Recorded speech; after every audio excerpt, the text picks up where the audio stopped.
Good morning, my friend. I hope you are doing well. It is early in the morning, and we had an amazing night last night. Didn't get any sleep. The dogs woke up 3 times last night, so I'm getting a little bit of a late start today. But we had an amazing evening. Hank-Jan Lepink, you've heard me talk about him on the podcast before. You've read about him in my newsletter if you're connected to the newsletter. And if you're not, by the way, wleewarnemd.com/newsletter is the place to go for all the things related to this community. And don't forget the prayer wall, wleewarnemd.com/prayer if you want to connect with prayer for and with people all over the world. But Hank-Jan is a Dutch man, a man from the Netherlands, the city of Leiden. And he wrote me an email back in June of 2020, shortly after my book, I've Seen the Interview, came out. And I've Seen the Interview, of course, was all about how I learned to relate to people who are going through their hardest things. And I used the glioblastoma brain cancer patients as my sort of storytelling template for how I began to learn how to deal with people who are suffering and who are losing hope and going through hard things. And then right in the midst of where I thought I was ready to write that book is when we lost our son Mitch in 2013. And I learned quickly that all the theoretical answers that I thought I had for hurting people weren't very accurate. And so I had to kind of get down in the furnace of suffering with those folks. And then over time, we began to write and podcast and circle around and gather this group of people around us who now have become a community, a real community, this podcast and newsletter community of people all over the world who are just going through hard things. And we learned lessons. I call them self-brain surgery lessons, right? Learning how to find the hope again. And Jesus is always there with the candle in the darkness, but it's hard to see it at first. So I'm going to have a lot to say about Hank-Jan. We became friends, and we became email friends, digital friends. Well, Hank-Jan and his friend Covert came to the United States on Covert's business, and they decided to email and contact us that they were in the States, and they drove 1,000 miles out of their way to come and have dinner with us for 3 hours last night. They had one night. We didn't have much time. They didn't have much time. It was short notice, but they drove 1,000 miles out of their way, and we had the most beautiful evening. There's a lot to say. Some God-ordained things happened last night here in North Platte, Nebraska, with Hank-Jan and Covert and all of us. And it was just amazing. But it reminded me of this, one of these quantum physics kind of things that I talked about on the podcast way back in season 1. I called it the physics of suffering and hope. And there's something that's amazing about how hard things kind of make you not be able to see that there's still anything good in the world. But the fact is there's always something. And I talked about it in Iraq when everything was so brown, and I saw that little green plant coming up through the sidewalk, and it just reminded me that there was still hope. And I see it every spring when the plants come up out of the snow, right?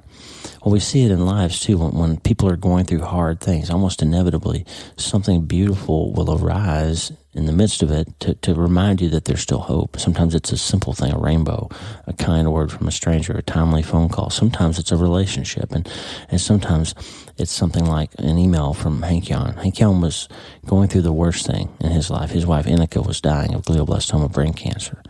And he read my book, and he found a little hope, and he had questions, and he just wanted to know more about why I thought it was reasonable to have faith.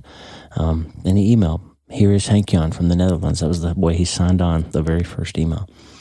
And now, 2 years later, we have a deep, real friendship that came out of this devastating tragedy. My tragedy of losing my son that led me to write the book, his tragedy of losing his wife that led him to read the book.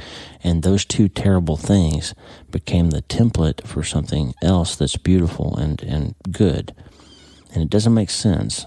And it doesn't make either of those two tragedies any less tragic. But it is a good thing that Hank-Jan Lepink and Lisa and I and Covert and Dennis and Al and Kristen sat and had dinner last night. It's a beautiful thing, which never would have happened if we hadn't been through that furnace of suffering. So I just want to remind you, J.R.R. Tolkien talked about it in The Lord of the Rings. He said, one of his characters wrote, "Everything sad is coming untrue." Like all the good stuff was finally starting to happen in the midst of all this horrible stuff they'd been through and trying to fight off Mordor and all of that. They finally figured out that somehow the Lord was wrestling beauty out of all that chaos and pain. And so here's the physics of suffering and hope. It's an old episode. I've got a lot more to say about Hank Jan and this whole situation, but I just want to plant that little seed.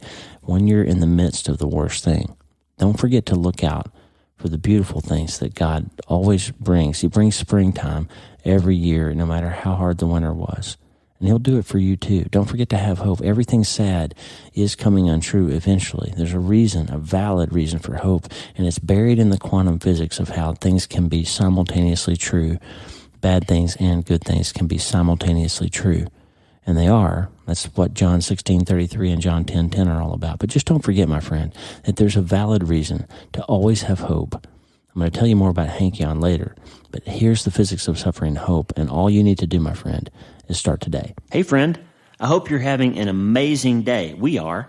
We are in Auburn, Alabama this week because our youngest daughter, Kaylin, is graduating from Auburn University tomorrow.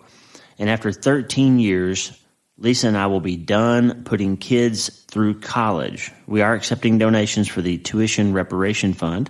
That's a joke. And we are really super proud of Kaylin, though. That's not a joke. And we're excited for her as she heads off to graduate school in a new part of her life. And really, it's great to be back in Auburn, seeing people we love and breathing in the remnants of Auburn's amazing Iron Bowl win 2 weeks ago against Alabama. And it's perfect being here close to this great university, since today we're going to talk about, are you ready? Ready for it? Quantum physics. Now don't worry, we won't be doing any math problems today, but we are going to look at one important aspect of how the universe works. Because when you think you've encountered the last worst thing in your life, I'm going to show you how it would look from a physicist's point of view. I'm going to teach you a new way to look at what you might think is the hardest or worst thing you could ever go through. Look, quantum physicists know something most of us don't know, and it can change your life. We're going to learn how to find hope when all seems lost by nerding out with the quantum physics guys from the 1920s and 1930s. So grab your calculator, grab your pocket protector, get some tissues, and get ready, because we're going to start today.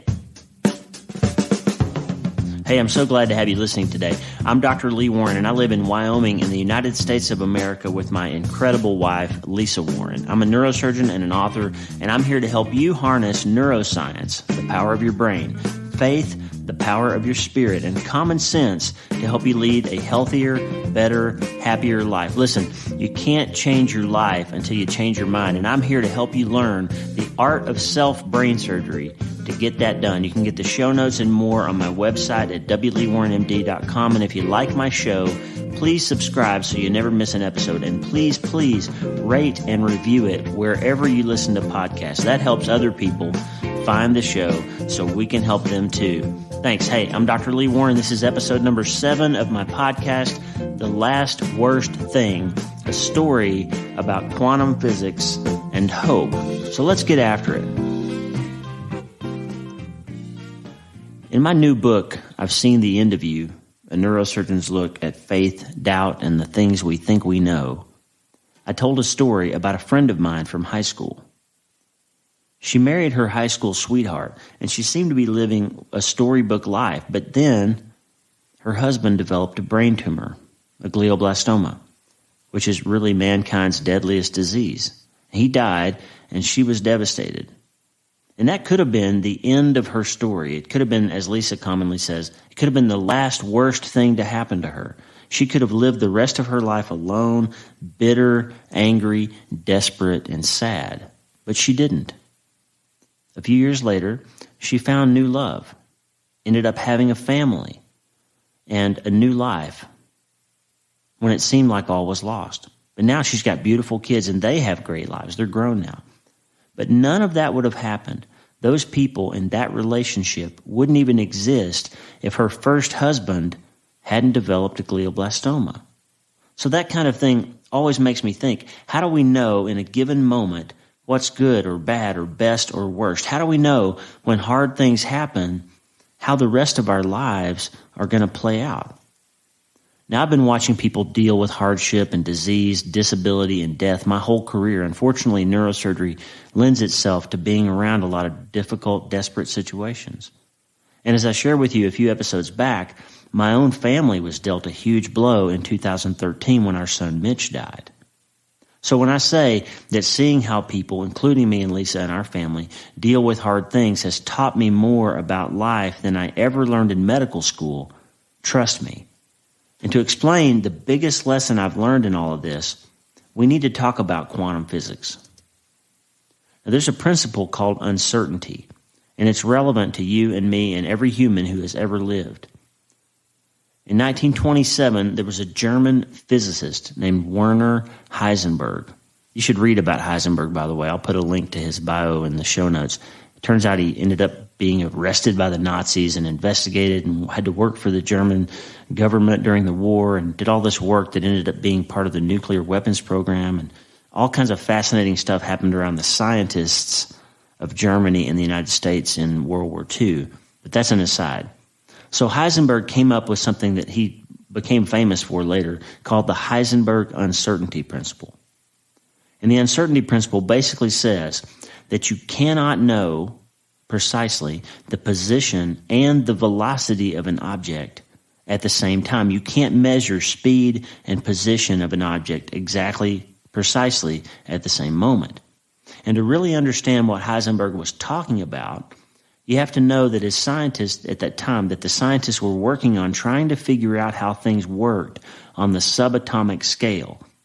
They were trying to understand the behavior of the smallest particles of the atoms that make up everything. And they kept realizing that the physics equations of how large things work, if you drop an apple, it falls, those equations that describe how things work in the observable real world, those equations and the math and the predictions they could make from them didn't hold up when they got down to looking at atoms and molecules and how they behave. And we don't have to get out into the weeds of all that today, primarily because I don't understand it well enough to explain it to you. But suffice it to say, if we're looking at something big, like an elephant standing in your yard, for example, we don't have too much trouble measuring its size, speed, and location. It's not so mysterious to us other than the what in the world is an elephant doing in my yard kind of questions and the other obvious questions that would bring to mind if you actually saw an elephant standing in your yard in Wyoming in the wintertime. If I toss you a ball, the flight of that ball is fairly predictable. You'll reach out and catch it, and we can both agree on the gist of what just happened.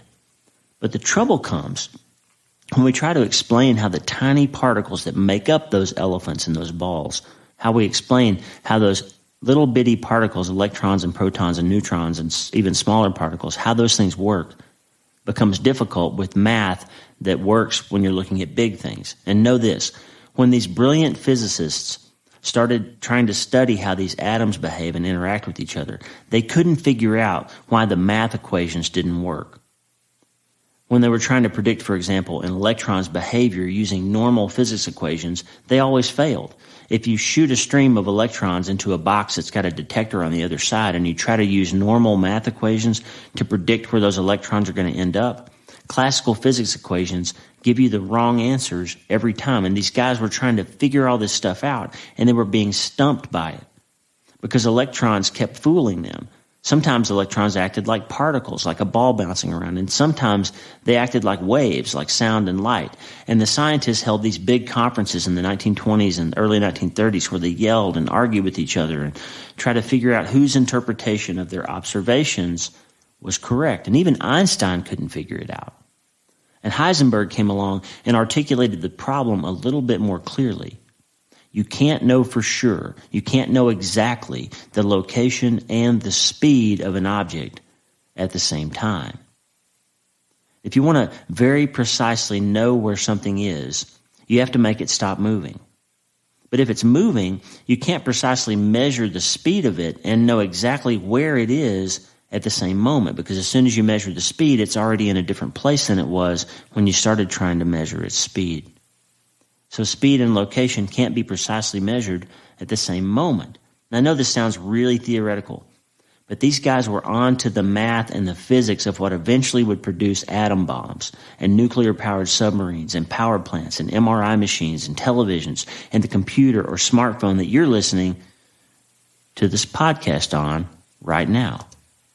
Now, I'm about to tell you how all this ties into a podcast about hope and faith and doubt and neuroscience and self-brain surgery. But before we go further, let me give you this week's thing that helps. There's a guy named Scotty Smiley. On April 6th, 2005, he was a first lieutenant in the United States Army. And he got blown up by a suicide bomber. And the shrapnel from that suicide bomber, the car that he blew up, went through both of Scotty Smiley's eyes and gave him a serious brain injury. And a couple of hours later, I met Scotty, who was unconscious at the time, in the tent hospital at Balad Air Base in Iraq. I was the neurosurgeon that operated on him. I was the neurosurgeon that called his wife Tiffany back in the States and told her that her husband had been seriously injured and might not survive, and certainly if he did survive that he would be blind forever. But the best part of that story, the next part of that story, is that I didn't know for years, but it turns out that Scotty Smiley recovered, not his vision, but his life. And since that day, he has surfed in Hawaii, skied in Vail, skydived, climbed Mount Rainier, completed an Ironman triathlon, graduated from Duke University with an MBA in business. He was named by the Army Times as the Soldier of the Year for 2007. And in 2008, he won an ESPY award from ESPN as the world's best outdoor athlete. Scotty received the Bronze Star and the Purple Heart and teaches at West Point and is an investment banker. And he and Tiffany have had 3 boys since he got back from the Iraq War. He's even gotten an honorary PhD from a college in New York. And Scotty wrote a book about his experience called Hope Unseen. And that book will change your life. If you think you've been through hard times, and I'm certain that you have, Scotty's book will give you some perspective. It's probably the best example that I can think of. Scotty's story is probably the best example I can think of to illustrate the entire point that I'm trying to make in this episode. And here it is. You can't know how a particular event in your life will play out until you let it play out. You can't get through it except by going through it. And that, my friend, is why hope is so important. Scotty, like my friend that I talked about a while ago, could have become bitter. He could have given up. He could have become depressed and laid down and died, or just laid there and let him push him around in a wheelchair blind for the rest of his life. But he didn't. He kept going. He got up. He started training. He and Tiffany found work. Now, they both are major influencers. They go all around the country and give incredible talks and help people, motivate people, inspire people, and they've changed lives. They probably saved lives. And they've got a beautiful family. And he went on to write this amazing book. And there's even a movie about him and his Ironman triathlon that he ran while blind, I might remind you. And that movie's available, by the way, on Amazon Prime. I'll put a link in the show notes for it, and it's amazing. And all of that because he never gave up hope. Now let's get back to physics for just a minute. And then I'll tell you how all of this stuff is relevant to your life. After Heisenberg and Einstein and others mapped out the basics of what they ended up calling quantum mechanics to start explaining and predicting the behavior of the tiniest particles in life, another physicist, a guy named Irwin Schrodinger, came along. And in 1935, he produced a thought experiment that's now called Schrodinger's cat. It's kind of a famous thing within physics. And basically, Schrodinger tried to give these theoretical ideas about how electrons behave on the subatomic level. He tried to give them a real-world analogy, try to explain how these little particles and all the discussions and conversations and letters and arguments that the physicists were having, he tried to give it a real-world example, an analogy, to try to illustrate it for people. And the idea that he had the hardest time with was something called superposition. Basically, Schrodinger's a cat situation was this. If you put a cat in a box, and inside the box there's a nuclear material that is either going to emit a particle that will release a poison gas or not, then at some point inside the box, the cat will either die from the poison gas or won't die from the poison gas. So if you're standing outside the box and the box is closed, you don't know if the cat is alive or dead. But you would assume that the cat is either alive or dead. And Schrodinger said if you open the box and you observe whether or not the cat is alive or dead, then you have interacted with, you've created an observer bias that has produced the outcome that you're witnessing, that the cat is either alive or the cat is dead. But the problem with quantum physics was that electrons were behaving in a way that wasn't one thing or the other thing. It was often both things. And they came up with this idea called superposition. It was a term that they coined to explain the behavior that they kept observing in electrons. They seemed to be in two places at one time. They seemed to be able to spin in more than one direction at the same time.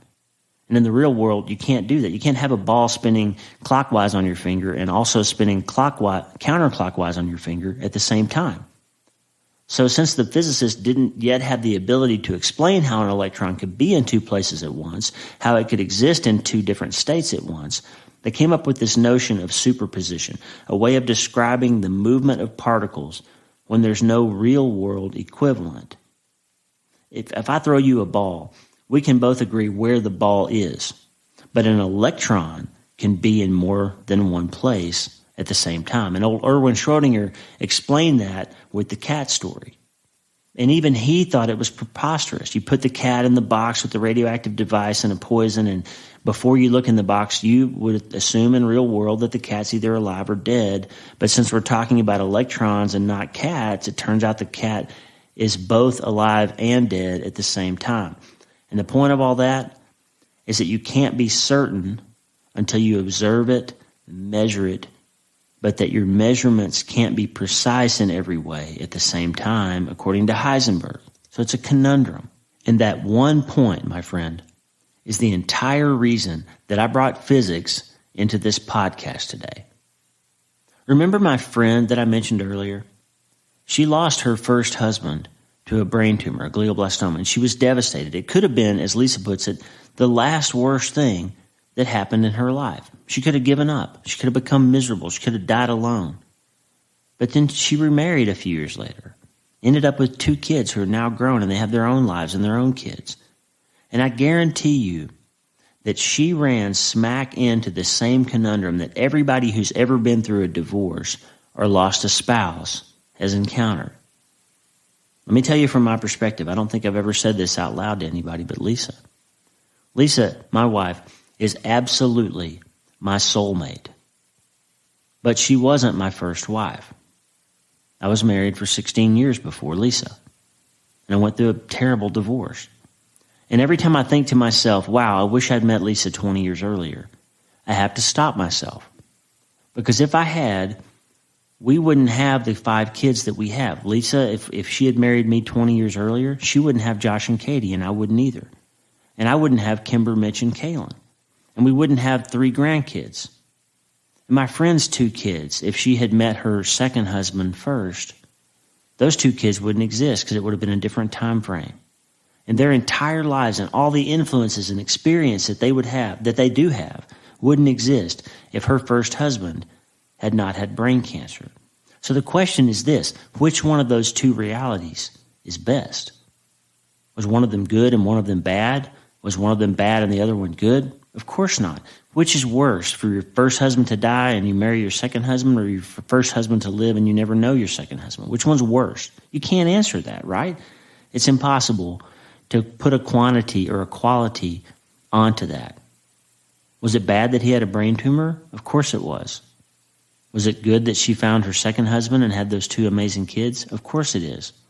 They're both true at the same time. How do you explain that? How do you understand it and place it in context when all these hard things happen in life? How do you deal with that? And I would suggest to you today that the way that we can deal with it is to fall back on the quantum physics explanation of superposition. It's physics.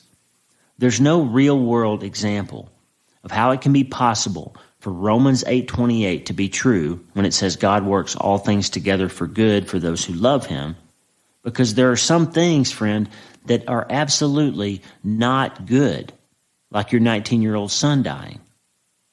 But I can honestly say, given the space and time of 6 years of observing its after effects, that some good has come from losing Mitch.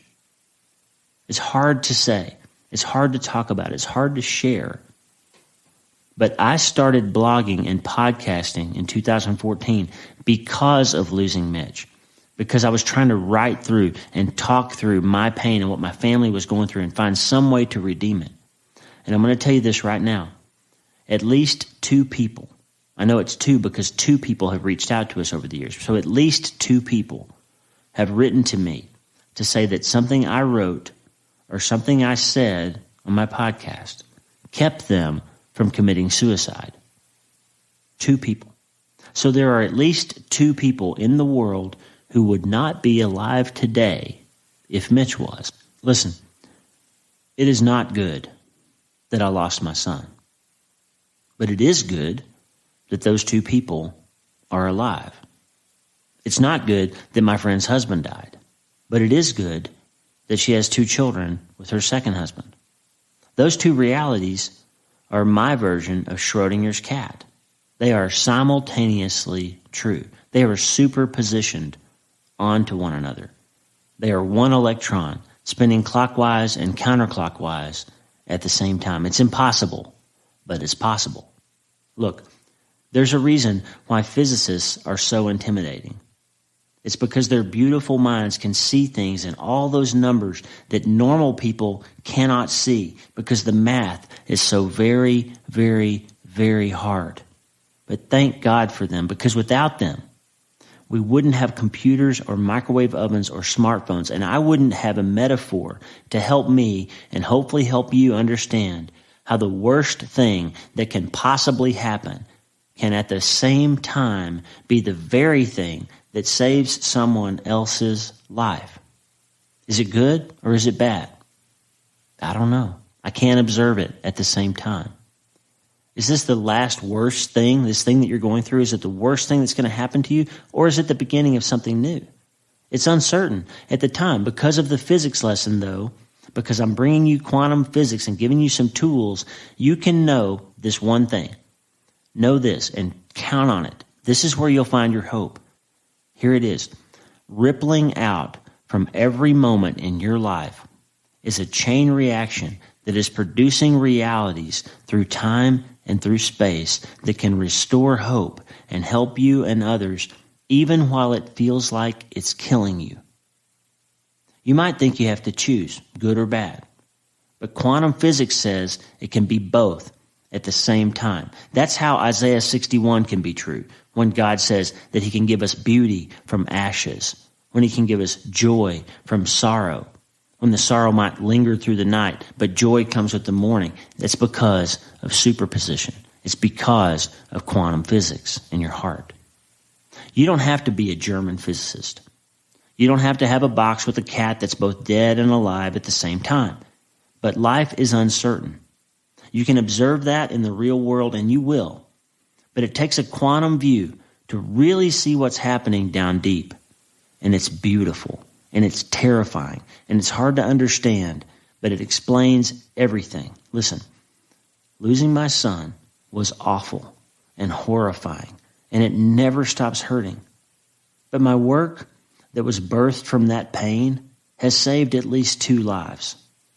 And your pain can be redeemed too. Your life still has meaning and purpose despite the painful circumstances you are or have or will go through. Because of superposition, though, because it doesn't spin just one direction, it can be more than one thing at the same time. And thank God, or it would be unbearable. If you start learning to see the physics of your own life, that's where you'll find the hope that you need, like Scotty Smiley did. And that, my friend, is how you'll be able to start today. Hey, thanks for listening. The Dr. Lee Warren podcast is brought to you by I've Seen the End of You, a neurosurgeon's look at faith, doubt, and the things we think we know. Available now for pre-order everywhere books are sold. It's coming from Waterbrook Penguin Random House on January 7th, 2020. Please, though, don't forget to support your local booksellers. Hey, you can subscribe to this show everywhere you can listen to podcasts so you automatically get every episode. And please share it with your friends. Rate and review it to help other people find it if you think it's valuable.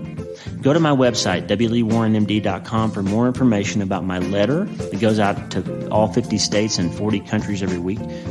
more information about this show and my books and more on my website, wleewarrenmd.com. The theme music for this show is Blue Highway by Poddington Bear via freemusicarchive.org. Remember, you can't change your life until you change your mind, and you need to start today. I'm Dr. Lee Warren, and I'll talk to you next week.